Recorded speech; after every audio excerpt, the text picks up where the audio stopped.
Hello, this is Comrade Q, here for some Marxist propaganda. There's this idiotic YouTuber called Lavender who is a monarchist, and I'm just gonna make fun of him.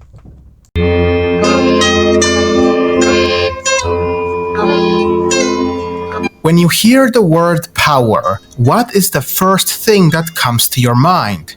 Power will be viewed differently depending on who you are. Yeah, it's a method to oppress people, and I think this guy's gonna try and say that by having someone who is put at a far higher point than the people who aren't in power, it should rule because of hereditary status. That's what I think he's getting at here. Ask. Some people will see it with disgust, some will see it as a necessary evil, and others may see it positively as a structure that binds society together. As for me, well, frankly, I see power as something that can be very positive for a society. The question only is, who is the person who wields this power and how responsible is he or she with it? How about the people rule it without a state, and then that can work better than a time in history where practically every leader caused famines. As a monarchist, I put my trust in the king or queen to do this task.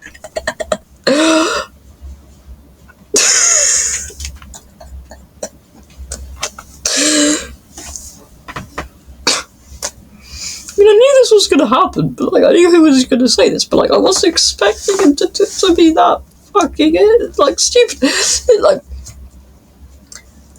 Of course, having someone who rules undemocratically, anyone who rules, let alone rules based on hereditary status, won't rule well. It's common knowledge. Ask effectively. But there is this phenomenon that I have commonly seen. People absolutely terrified of the idea of a monarch wielding significant power over the nation, and how it will inevitably lead to tyranny and the suppression of people's rights. This line of thinking is due to the famous liberal theory of power. As the saying goes, power corrupts. So someone who already wields significant power, over time will start to abuse it more and more to benefit themselves and their inner circle, thus over time becoming even more corrupt. And the liberal solution to this issue is putting quote-unquote handicaps on those in power, either through a constitution or parliament, to make sure that no one will be able to abuse power for their own advantage. And that works. Well, not exactly, but better than how you really think. It works better than having an autocracy. And then the images of dictators that pop into our heads, like Adolf Hitler, Joseph Stalin, Mao Zedong. Tsar Nicholas, Richard the Lionheart, Queen Victoria, Elizabeth I. All evil dictators. They just further cement this idea that so much power in the hands of a single person can cause so much harm, which is why no man should be allowed to wield so much of it as to prevent tyranny and potentially save the lives of millions. I have been researching and reading about the theory of power for quite some time now, and the further I went down this rabbit hole, the more I realized something that as a monarchist I already had a feeling about but could not adequately explain it, and that is that monarchs are so much more responsible with wielding power than any other kind of leader. So in this video, I want to present my arguments on this matter, challenging this prominent liberal theory of power corrupting and giving my best to properly explain why in almost every scenario a monarch would be the most responsible with wielding power and influence. For many years, social psychologists firmly believed that power leads to corruption, but as time went on and research started evolving more profoundly, several doubts have been cast down on this widely believed thought. The truth, in my personal opinion, is that power does not necessarily corrupt, nor is it necessarily a magnet to those corruptible, but Yes, it is. Of course, it is a bloody magnet. If someone wants to rule so badly, then they should be the last person that gets to rule. If power is a magnet, power is a magnet for corrupt megalomaniacs, so that they can do whatever they want, like Trump. rather, power reveals and amplifies traits that already exist within a person. I will be basing this part mainly off of an article titled The Psychology of Political Power by Parul Verma. I will be leaving a link to it down in the description among the sources, so I also highly recommend you to check it out. Probably the best quote-unquote evidence that power inevitably leads to corruption we have is the famous Stanford prison experiment, which I assume many of you have at least heard about it. The experiment went something like this. It involved volunteer college students who were randomly assigned to be either prisoners or guards. A mock prison was set up in the basement of the Stanford Psychology building, and the participants were asked to act out their roles as prisoners and guards. The aim of the experiment was to see how people would act when given a position of power. Would they be generous, kind, or cruel? The experiment was supposed to last 2 weeks, but it was terminated after only 6 days. The study quickly spiraled out of control, with the guards becoming abusive and the prisoners showing signs of extreme stress and emotional distress.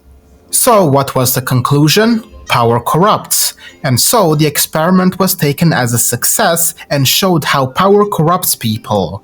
Or does it? In 2007, around 40 years after the Stanford prison experiment was conducted, Thomas Carnahan and Sam McFarland wanted to answer a question. Could participant self-selection have led to the cruelty? They were interested in research. Honest, it could have. But even if it's randomly picked in a society, you're still always going to have assholes. Researching the types of individuals who are attracted to and take part in experiments like the Stanford prison experiment. So, students were recruited in the exact same way as the students 40 years ago, with a virtually identical newspaper ad, and this is what the two uncovered. Quote, volunteers for the prison study scored significantly higher on measures of the abuse-related dispositions of aggressiveness, authoritarianism, Machiavellianism, narcissism, and social dominance, and lower on empathy and altruism, two qualities inversely related to aggressive abuse. Carnahan and McFarland, with their experiment, revealed something that was not thought about for 40 years after the first experiment, that gaining and wielding power did not suddenly make those students cruel, but these students already possessed these traits, and by giving them a position of power, it amplified them and pretty much quote-unquote exposed them for all to see. And these people who have these traits are attracted towards obtaining power in order to satisfy their domineering and sadistic traits. There are also other general issues with the original experiment that make it very unreliable. A Medium article about the experiment also reveals that the original pioneers of it may have edged the students to be cruel towards the prisoners. So overall, today the Stanford prison experiment is not seen as reliable. Power itself does not corrupt. It is very much possible that it attracts those who are easily corruptible, but most importantly, it just strengthens and exposes the inherent traits you already possess. Many people like to take the Roman Emperor Caligula as an example of tyranny and how it completely ruins a country. But shortly after Caligula came to power, Rome started developing and he lived up to the expectations of... Hold on. Let me check that.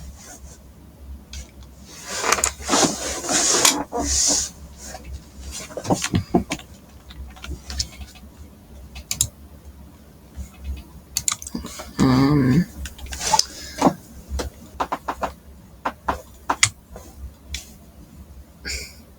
7 months after taking power, Caligula fell ill.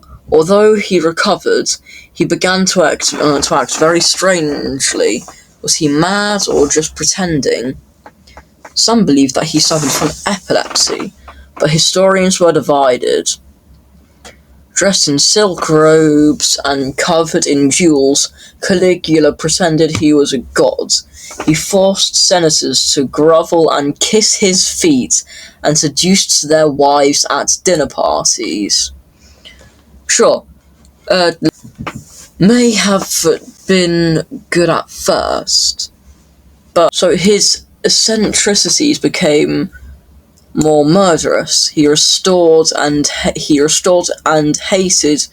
the trials of his predecessor, executing both rivals and close allies. Seems like Roman Stalin. If you want to see this, it's on PBS. There's an article called "The Roman Empire in the First Century." I found it just by searching, did Caligula live up to his... Okay, did Caligula make Rome better?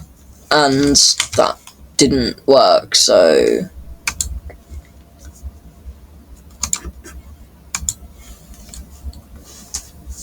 his people. He eliminated many taxes and created massive employment opportunities for Roman citizens. Overall, in the beginning, Caligula was well liked, and he was a breath of fresh air after the tyranny of Tiberius. But then Caligula started suffering from a disease that had a massive impact on his brain and mentality, leading the emperor down towards a path of corruption. Well, surely, if the emperor has fallen ill, you wouldn't really and is mad, you wouldn't really want him to stay in power. But maybe if people had a choice, they could remove him from power. Corruption and abusing his power. But again, power itself did not corrupt him. If it did, then Rome would have never experienced the many benefits at the beginning of his reign. When you think of a dictatorship, autocracy, or really any system in which a person has a significant amount of power, you will think of things like a massive police state, no freedom of speech, and overall, mass persecutions and terrors against those who do not align with the views of the state. And when we bring up people like Joseph Stalin, Adolf Hitler, and so forth, these are all things that were present during their rules. Alongside what... Yes, they're better because they didn't get their power from hereditary status, or the monarchists or the monarchs are better because they got their power from hereditary status. Even if you get your power from hereditary status and you don't want it, what about the first king? The first king of that dynasty does want power, and then through the theory of power, they're just gonna fuck everything up, even with Lavender's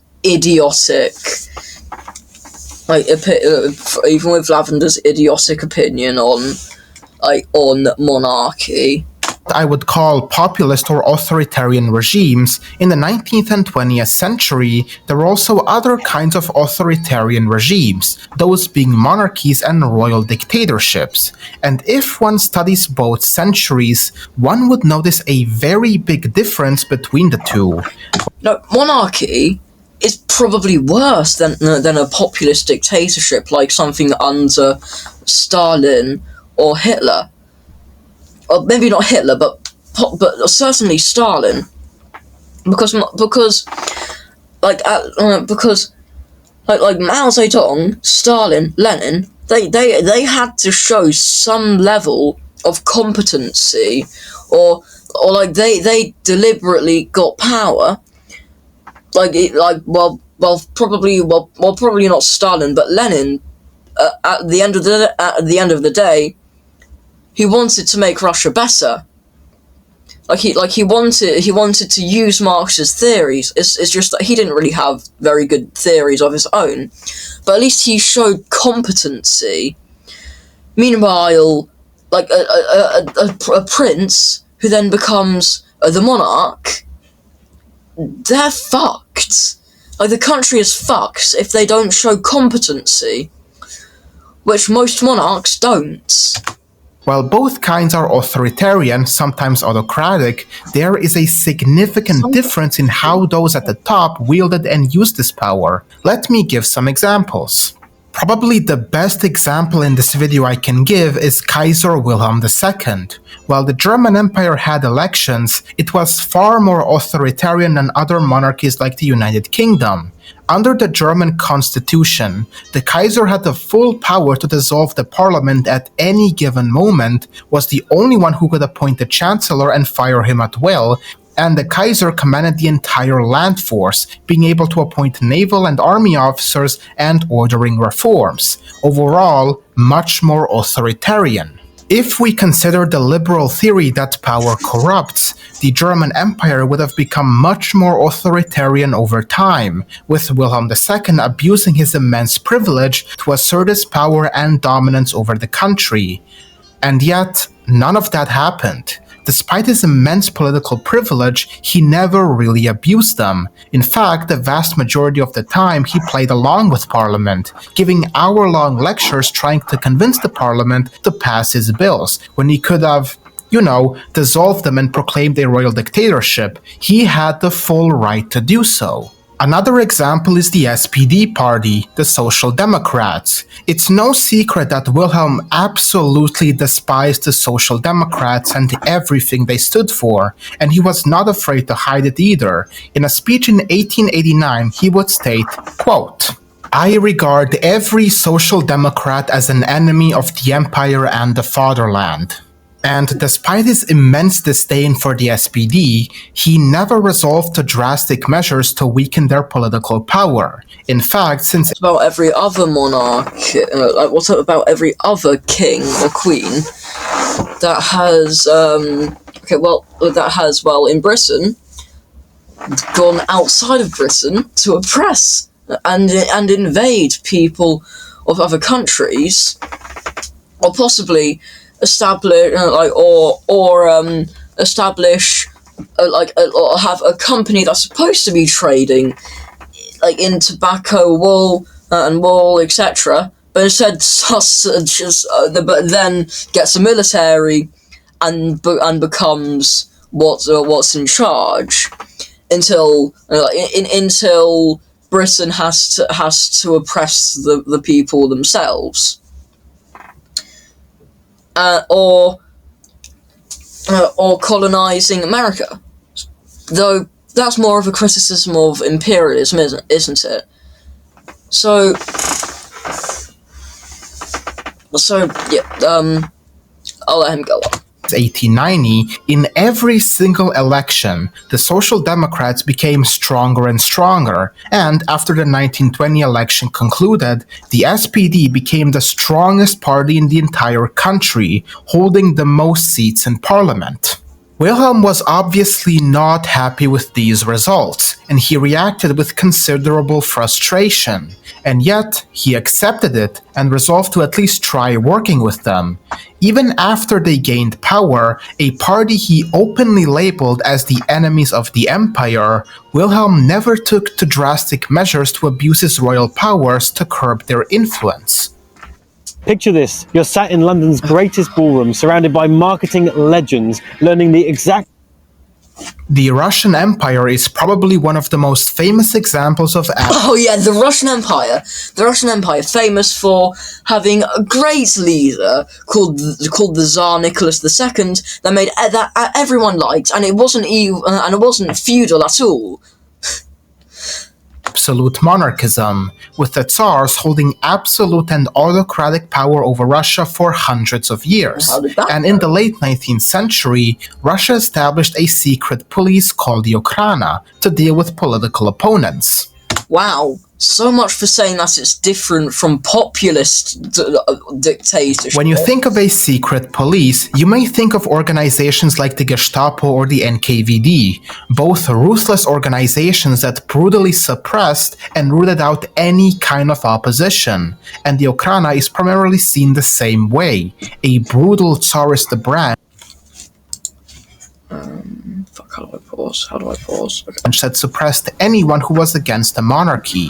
But if you actually look into the Okhrana, you will realize just how lenient they were. By 1900, the Okhrana only employed around 8,500 agents in an empire with over 150 million people. And if we calculate... How about you fucking talk about what actually happened to the majority of people under Tsar Nicholas II? It was feudal. Like, people were impoverished. Until there was finally the Russian Revolution, which, let's be real, Lenin didn't do that. Lenin didn't do that well. But better, but still better than the monarchy. That is around 17,000 people per one agent. In comparison, the NKVD, at its absolute height in 1930, had hundreds of thousands of agents. Even the claims of Russian police and agent brutality are exaggerated. Despite having this reputation of a brutal autocracy, only the absolute worst offenders, such as convicted or confessed political assassins, were given the death penalty. A more common punishment for political offenders was penal labor, and yet even this was rarely handed down unless the crime was heinous. In the period between 1825 until 1917, the supposedly fearsome and tyrannical Tsarist regime executed only 6,321 people for all crimes combined, which is absolutely insane, especially when you keep in mind that since the assassination of Alexander II, Russia was anything but a politically stable state. And then we have a few other smaller examples, like Romania under Carol II and Yugoslavia under Alexander I.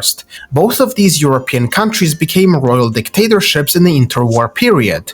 But they didn't become dictatorships because the monarch suddenly woke up one day and decided to take absolute power, but rather they all came after a significant political crisis, and the royals used their royal prerogatives in order to stabilize and bring order to their states and solve the crisis. And even after the royal dictatorships were established, Yugoslavia and Romania were both still pretty normal countries, with several civil liberties still guaranteed. To be fair, political opposition was suppressed, but instead of resorting to mass terror campaigns and pogroms against the general populace like in usual dictatorships, they mainly targeted high-ranking individuals with significant influence that could be a threat, or going after very... That's what Stalin did. He started off with members of the government. Does that make him? Okay, I'm not going to do that because that's actually a really shit point. Very specific political groups like fascists and communists. But I believe you get the point already. If we compare populist regimes with royal ones on issues like civil liberties, secret police, political opposition, and so on, we will see civil liberties for the 1%. Okay, sure. Maybe it's not authoritarian or totalitarian in the way that Lenin was, or Stalin was, or Mao was. But what's about But when was there a monarch that wasn't like hated? Like sure, there are a few exceptions, sure, but that's not the rule. You're making the exception seem like the rule. Like the like if you think that Tsar Nicholas II didn't oppress his people, then why the fuck were there so many revolutions? Like 3 revolutions. There were 3 revolutions. Like one didn't change much. One overthrew the Tsar, and then the other put in the Red Tsar. But still, like this is so he's such an. That the royal ones are much more milder and lenient on these issues compared to the populist ones, with the latter being much more ruthless and uncompromising on these issues. There is a very clear divide on how power is used and executed in these regimes. Why are monarchies so much more milder and lenient compared to other types of regimes that either have a populist or military dictatorship? And why do monarchs, despite having and holding so much power, act so much more responsibly with their royal prerogatives? It all starts making sense once we consider the previous conclusion we got on power and corruption. Power reveals and amplifies traits that already exist within a person. This would definitely explain it. When we also think about the fact that a monarch and the average person who becomes a dictator are going to have extremely different upbringings, and thus different outlooks on how power. Okay. If you are being brought up in a government where you're only people who are super rich, hold loads of power and are super privileged, then what the fuck's gonna happen? I mean, here's my random example. The Buddha. This guy. He was a prince, and he had no idea what poverty was, about suffering. Now, if you live like that, and you don't know what poverty is, then how in the actual fuck would you be able to rule in a way that can help people? Also, I know the story of the Buddha sounds quite unrealistic, and so I'm just going to.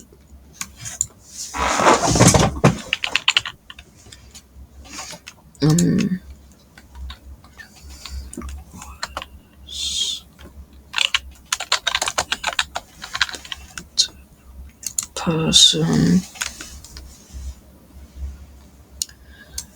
Siddhartha Gautama, the founder of Buddhism, who later became known as the Buddha, lived during the 5th century BC. Gautama was born into a wealthy family as a prince in present-day Nepal. Although he had an easy life, Gautama was removed by the suffering of the world. Indeed, whether the facts of the life of the Buddha, whether the facts of the might be, the life of the Buddha largely comes down to fabrication.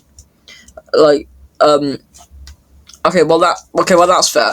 It doesn't make sense if he was completely sheltered and doesn't know what suffering is, but you can be but he was completely sheltered. And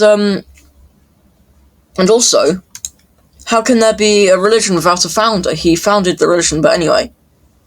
But anyway, I always wonder this, so I'm thinking it someone could no one's going to watch this, but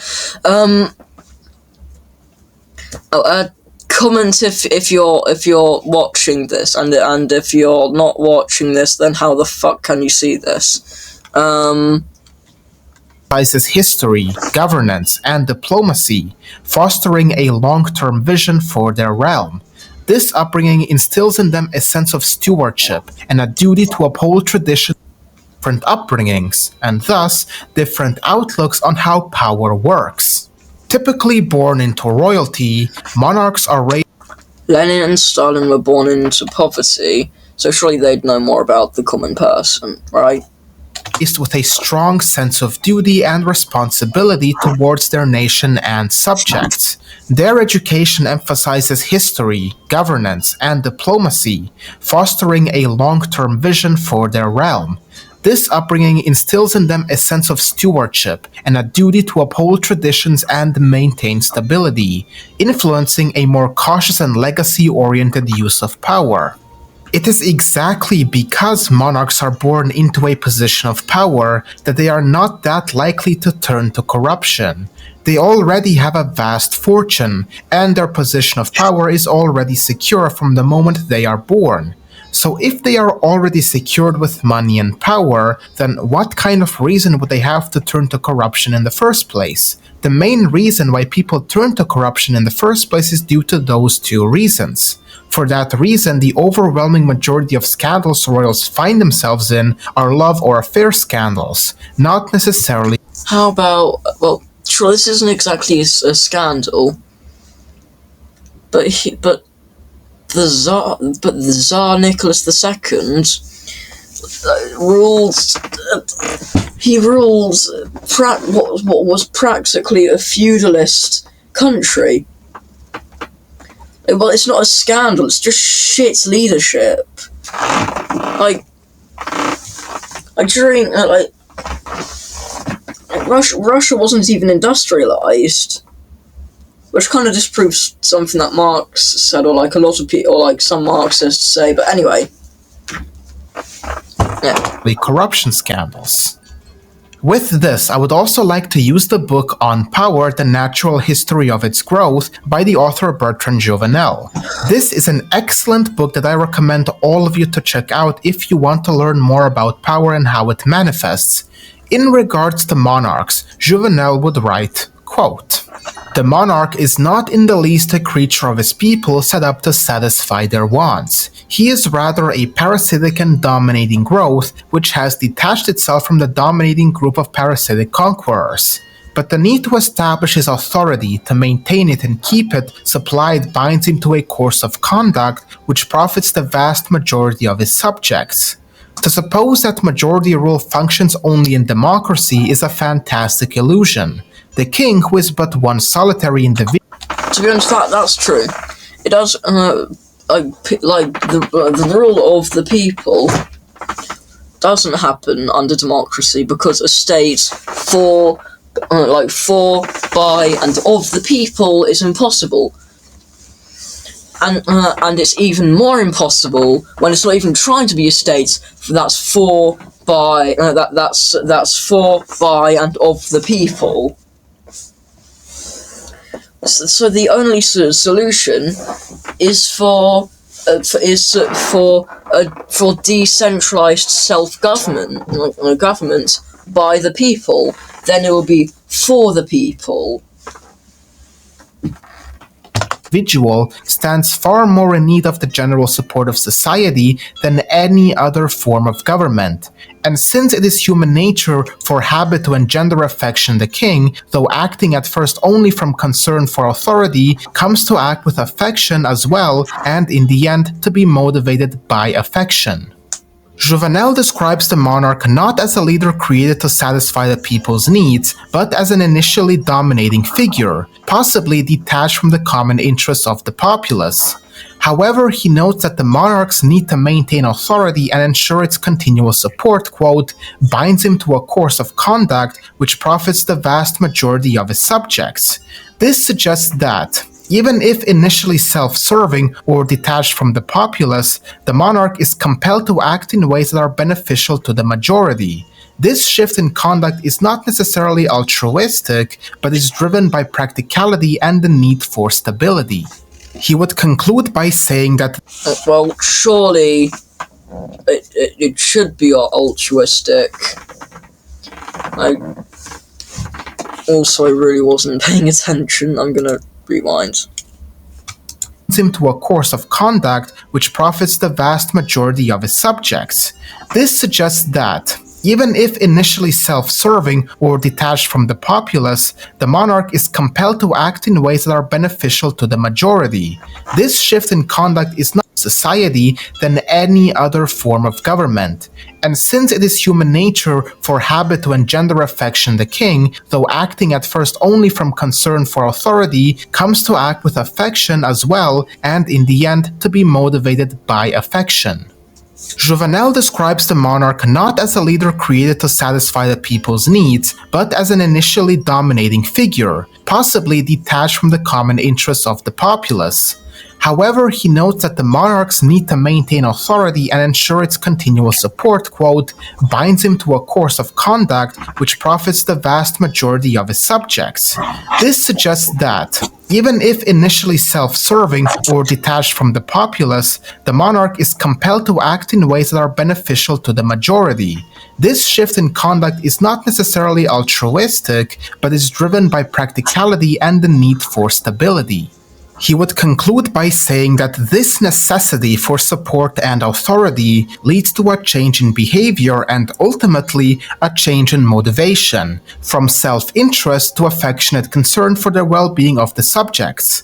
And this naturally makes a lot of sense. Monarchs are driven to think in the long term.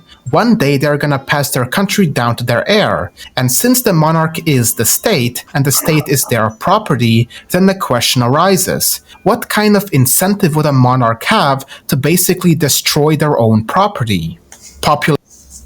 The self. Because monarchs act in self-interest, that's why there's been so many revolutions. Like the French Revolution, the Russian Revolution, the British Civil War, which I shouldn't have said that. I shouldn't have pointed out the British Civil War, but like the American Revolution, all of these have been caused from rebellions from a monarch. Now, why would people rebel against a monarch? Well, because that monarch was chosen undemocratically in order to and the monarch will work in their own self-interests because these monarchs are all megalomaniacs. Populist leaders, on the other hand, are gonna have an entirely... North Korea is a monarchy. I know a lot of tankies try and say that North Korea is actually a democracy, but it isn't. It just lies in its name,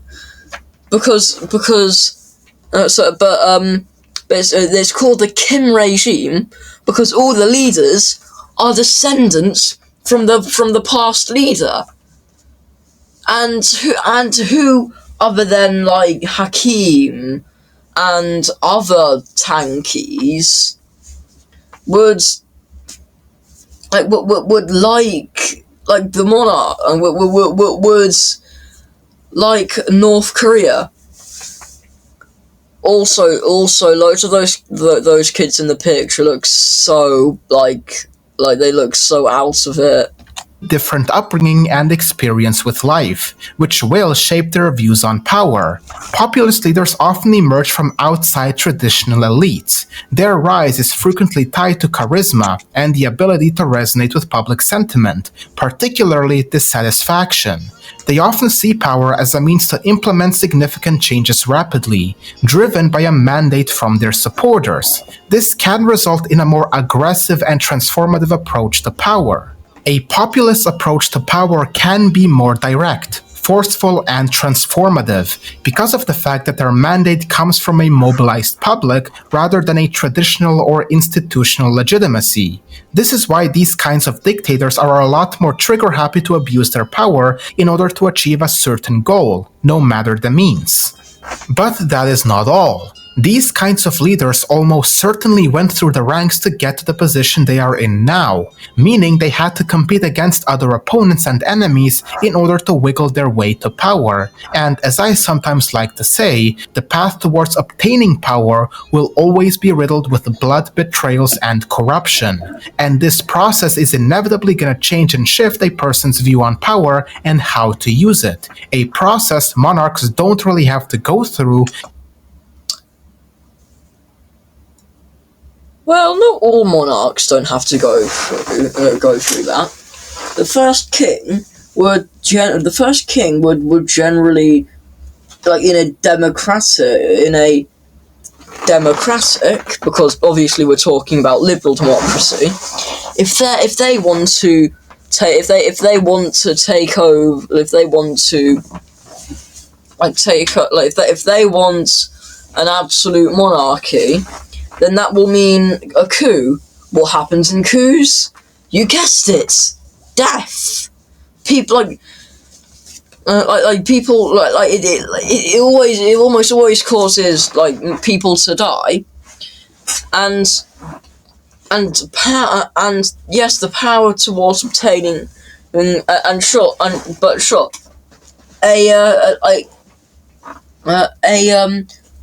monarch wouldn't have to go through blood, betrayal, and corruption. Actually no. The monarch won't have to go through blood and betrayal. But corruption is generally a definite.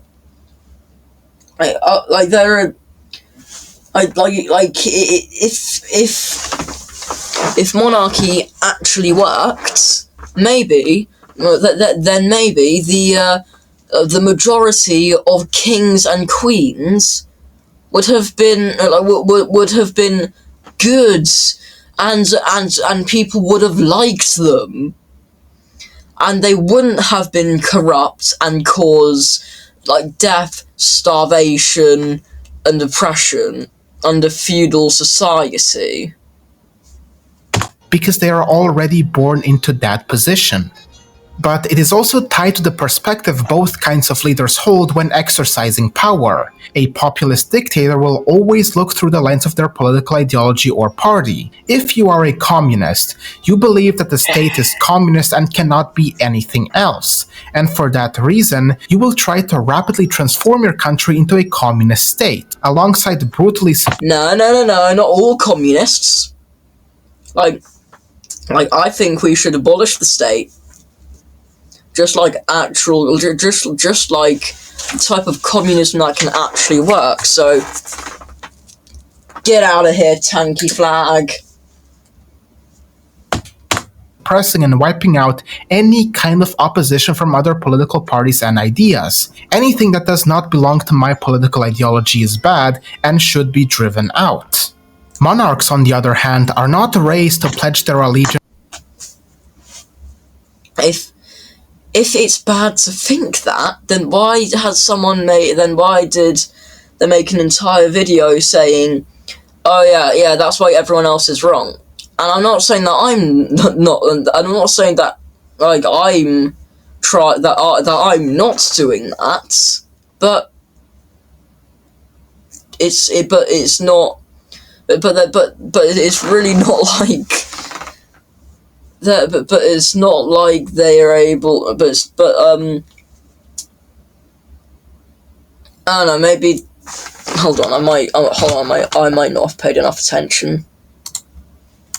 Political ideology or party. If you are a communist, you believe that the state is communist and cannot be anything else, and for that reason, you will try to rapidly transform your country into a communist state, alongside brutally suppressing and wiping out any kind of opposition from other political parties and ideas. Anything that does not belong to my political ideology is bad and should be driven out. Monarchs, on the other hand, are not raised to pledge their allegiance to a party or political ideology. Yeah, they only pledge their allegiance to their family, the family that's in power and has the power to oppress people.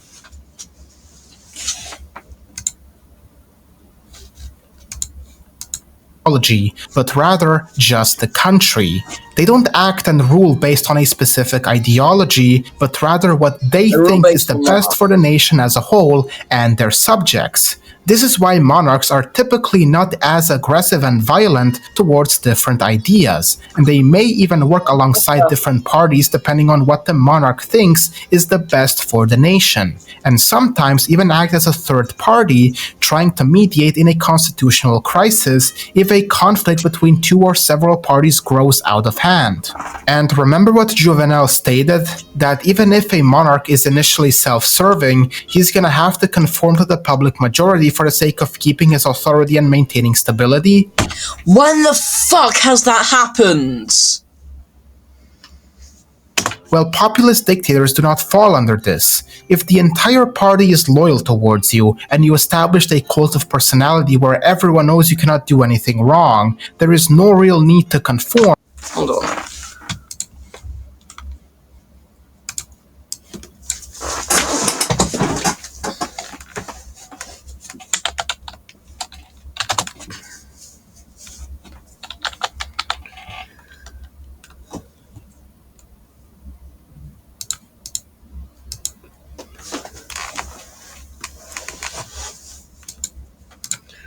I'm sure I saw like a propaganda image of him.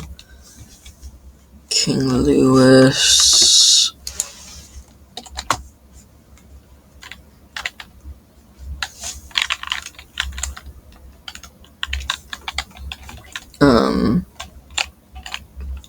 King Louis.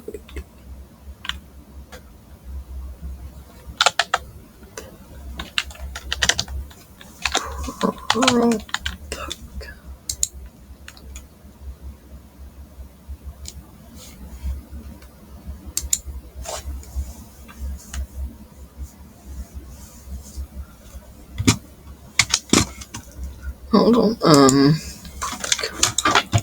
shit. Propaganda.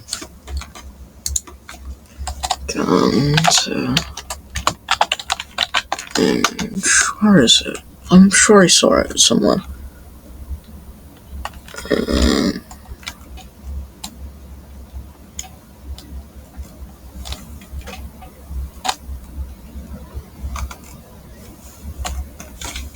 Hold on.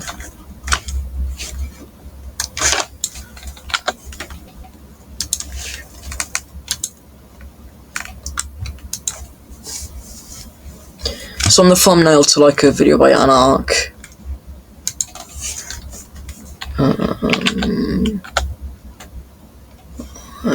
The state is counter-revolutionary. Here, does that not seem like a the image in the background of that? Does that not seem like it's authoritarian? Does that not seem like they formed a cult of personality?